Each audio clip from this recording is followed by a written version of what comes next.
Le web avec Guy Birenbaum, bonjour Guy. Bonjour tout le monde. Et la police britannique qui a décidé de révéler sur Internet tous les lieux où sont commis les crimes et les délits.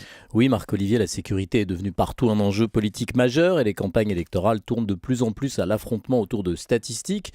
En Angleterre et au Pays de Galles, la police a décidé d'aller plus loin en lançant hier un site Internet qui permet aux citoyens de visualiser les statistiques de crimes et de délits à l'échelle de leur rue, de leur village ou de leur ville. Alors comment fonctionne précisément ce site? Alors on peut dire que www.police.uk est probablement l'un des premiers sites qui propose une carte de la criminalité à l'échelle d'un pays.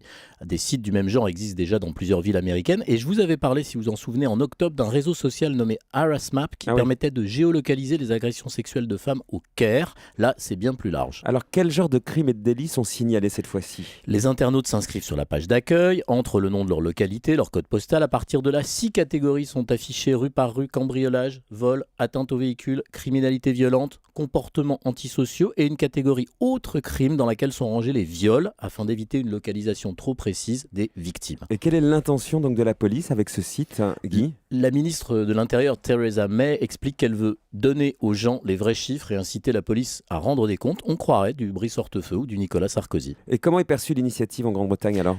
Londres est déjà une des villes les plus équipées en matière de vidéosurveillance. Oui. C'est même là-bas des sites qui encouragent à la délation. Cette nouvelle initiative de la police sur le web conduit donc à poser des questions légitimes. Est-ce que s'apercevoir qu'il y a plusieurs agressions dans sa rue ne va pas rendre un habitant parano? Est-ce que les prix de l'immobilier vont pas s'effondrer dans les zones les moins sécurisées? À l'inverse, les primes d'assurance ne risquent-elles pas d'exploser dans les lieux repérés comme malfamés? En tout cas, depuis sa mise en ligne, il est très difficile de se connecter au site qui est pris d'assaut par les Anglais et les Gallois.